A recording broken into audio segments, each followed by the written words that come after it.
Coven of the Damned was a really interesting episode. It took us back to places that we thought we never wanted to visit. Fang and Spear noticed something very odd going on, a strange green ethereal light coming from over the distance. Whatever could it be? When they go closer, they realize that they're dealing with some strange supernatural shit. And here we see, everyone, look, Spear is not the only caveman in existence. I always figured this because I'm like, is Spear the only one? I was actually gonna make a video about that in the future, because surely if he had a family, there are other cavemen out there, his species, that also have families. This is just one small region. It's not the entirety of the world. So of course you're gonna have other cavemen out there stretched across the land. And that's what's really exciting, knowing that Spear is not alone. Just like we have this poor soul right here, there could be other people out there and other women as well.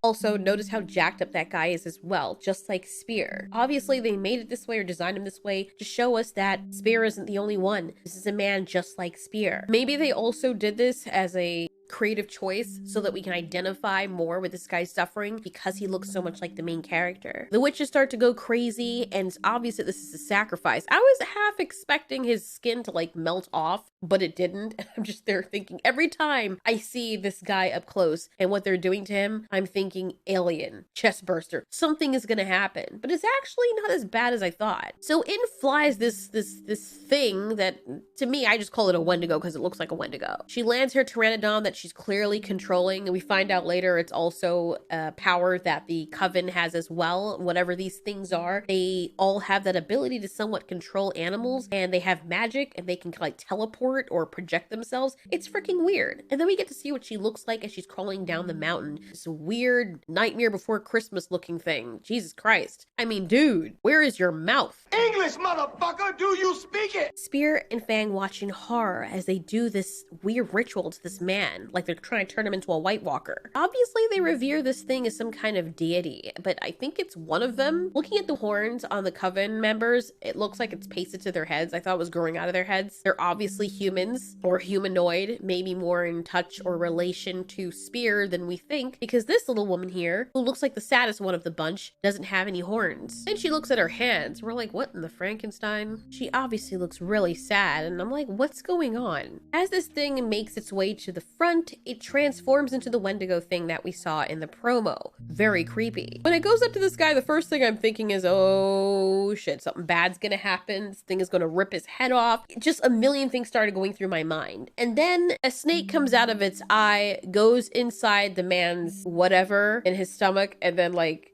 takes something from out. I don't really know. It's freaking weird. I mean, it looks like it's taking his life force to create life. I'm thinking, okay, maybe they need him from semen, but I don't think that's the case. Because as the snake comes out, it then impregnates the Wendigo thing. She reaches inside with her claw and takes out a human baby. Like, I'm telling you the truth. This thing is freaking weird. It becomes very apparent that this creature steals a life force from other humans in order to make another human. To make a life, you have to take a life. I guess that's their motto. And for these women to get these babies, since they can't make them anymore, they have to sacrifice other humans in order to, you know, yeah. But anyways, you're thinking, okay, this is freaking creepy. These guys are obviously these crazy, satanic, religious, whatever they are. And they're doing it for a good purpose because they can't have children, right? So let's just kill a grown man so that this thing can yoink a baby out of itself. And the babies are totally fine. Apparently that's how they make more of themselves. From what I've seen, the babies seem to all be female.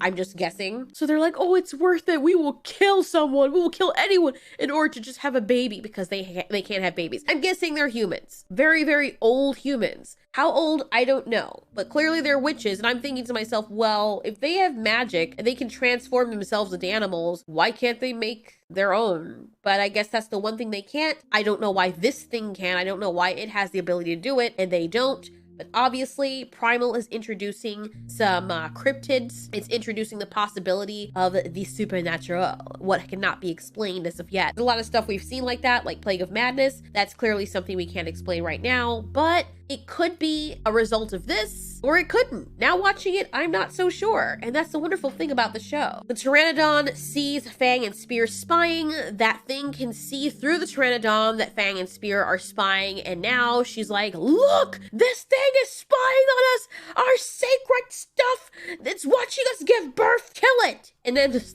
chase ensues with poor Spear and Fang running mad out of their minds as these witches are chasing them and trying to kill them. And I feel so bad because this is where stuff really gets exciting. We think it's going to be another one of those episodes where Fang and Spear are going to be running from these things and killing a whole bunch of them, but that's not what it is at all. It's there to actually humanize these other actors. Fang is separated from Spear. She is then controlled by one of the witches. The next time Spear sees Fang, he is so heartbroken because he realizes that Fang is no longer his friend. Fang is being controlled by these witches. I told you that's what they were doing. I knew it. But the story is even more sad. And I really like what they did with the story because they show more of our guys, Fang and Spear, but they also show what these women go through. Like, yeah, it's evil that they're taking people's lives so they can satisfy themselves by giving themselves babies, but these people had families and they don't really care because I guess they've never had kids or they don't remember ever having kids. So when they have people tied up like Spear, they think of it as a necessary evil to get what they want. That is selfish. But this witch that now has tamed Fang or taken control of Fang comes back. And when she realizes that she can't control Fang so easily, she understands that there's some serious bond going on here. It actually fascinates her to the point where she makes a freaking Doctor Strange circle so that she can jump into the past, literally create a portal into Fang's past and Spear's past to see what was their history, what happened.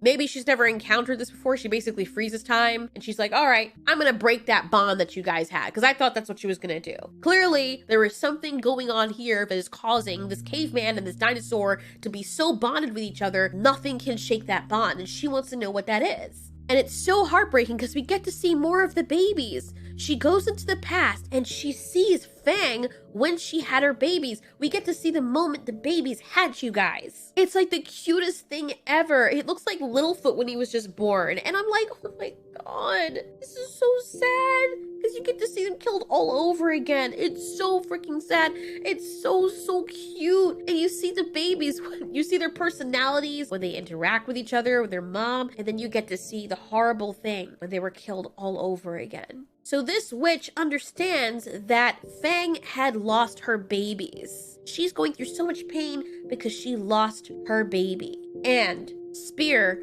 tried to help her. And now she's like, why is Spear so troubled? What is his past? Realizing what Fang had gone through and understanding it, she hugs her and goes to find out about Spear's past. She reaches his history, and this is before his second child was born, or right around the time his second child was being born. She sees how happy he is with his new baby. She sees him Mufasaing his son, or daughter, or whatever it is, holding her up to the sky. And she's like, okay, this is cool. I like this. This is actually pretty nice, pretty wholesome. Wow, he was a good dad. Then she skips to his horrible past. His life was full of pain as well. He lost his entire family. And it's so ironic because looking back at it, I totally didn't realize this, but Fang and Spear lost their babies the same way. One of these horned theropods ate their family, like exactly the same way, by exactly the same species. She feels really bad and you can see the sadness in her face. And I think Spear realizes this too, like, why is she looking at me like that, all sad? But she's still taking control of Fang, which is really strange. When we go back to her tent, we realize that she has a history that she's recognized in these two.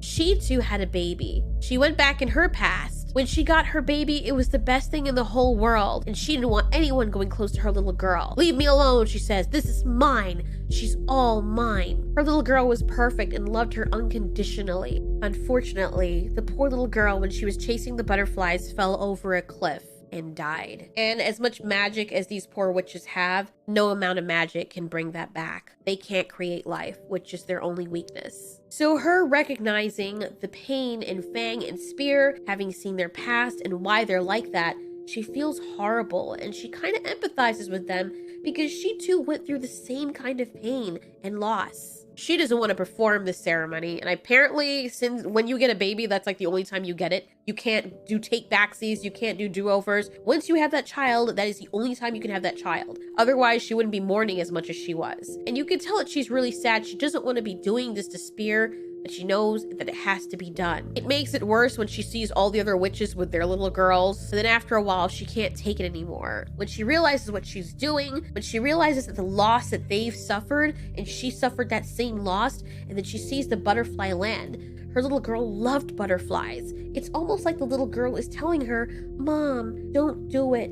You know this is wrong. She drops everything and she's like, no, I can't go through this. This is a sign clearly that I shouldn't be doing this. This reminds me of what I've lost, and I'm taking the life of these people who have suffered loss as well. What ensues is like one of the most badass endings and wholesome endings I've seen in a while of any show. Our friendly witch takes control of Fang and allows her to help, and that Wendigo thing transforms into this big, beautiful wolf-like creature that tries to fight Fang. Fang certainly would have died. Honestly, Fang would have died in this fight. I know this creature is too freaking powerful and obviously way bigger than she is, but she doesn't have to fight because our friendly witch transforms into a crow and distracts the wolf. She takes control of Fang so that Fang can get Spear out of here, and they both run away as far as possible. The wolf ends up grabbing the crow and she transforms back into the witch. But you can see the witch is like, yeah, I don't care, kill me. My life is just constant suffering anyway and guilt.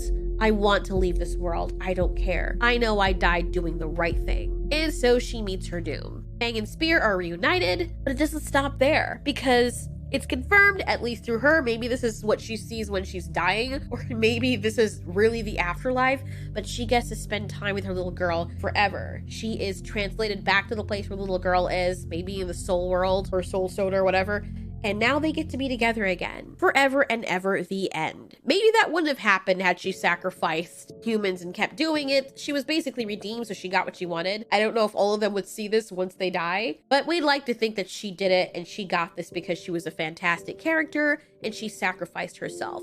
I think this is really cool and wholesome because whenever Fang and Spear come up against things that we've never seen before that want to eat them and kill them, we never humanize them. We never think about them as just trying to survive and take care of themselves. Even the hyenas were like, oh my God, look at those dogs, even though they were beautiful. They want to kill them.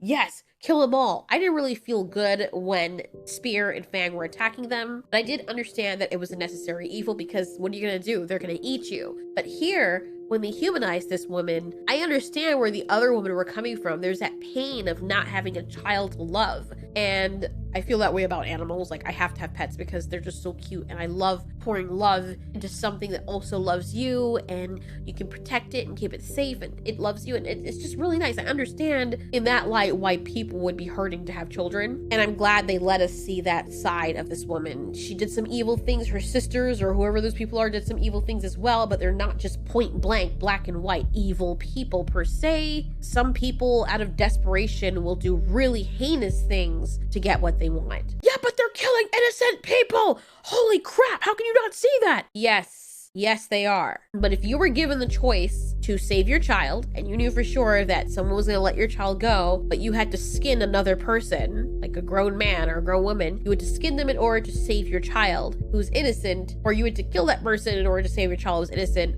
I mean, what would you do? Now, I understand this is definitely not the same thing. These women can't have babies and no one's in danger. They're obviously just doing this out of their selfish desperation to want someone to love and take care of or to propagate their species, because we have to also consider this is a coven. So if they can't make more of themselves, babies have to come from somewhere and they can't get pregnant. So yeah, it sucks, but it's no different than all the other animals trying to kill Fang and Spear, or Spear trying to kill the other animals and trying to protect his family. So yeah, it was a really nice episode. I did not expect this from it. I mean, whenever you're looking at Primal and a new episode comes out, you're never expecting it to go the way that you want, or it's not predictable. And I do like that about the show. It's definitely not predictable. It's something that you can always get something new every time you see it. It's episodic, yet it's overarching. You get to see the character's growth And getting back to see the babies, having the ability to see the babies again, Fang's babies, see them alive again, a little bit more personable and relatable as children, even when they were fighting amongst themselves, like,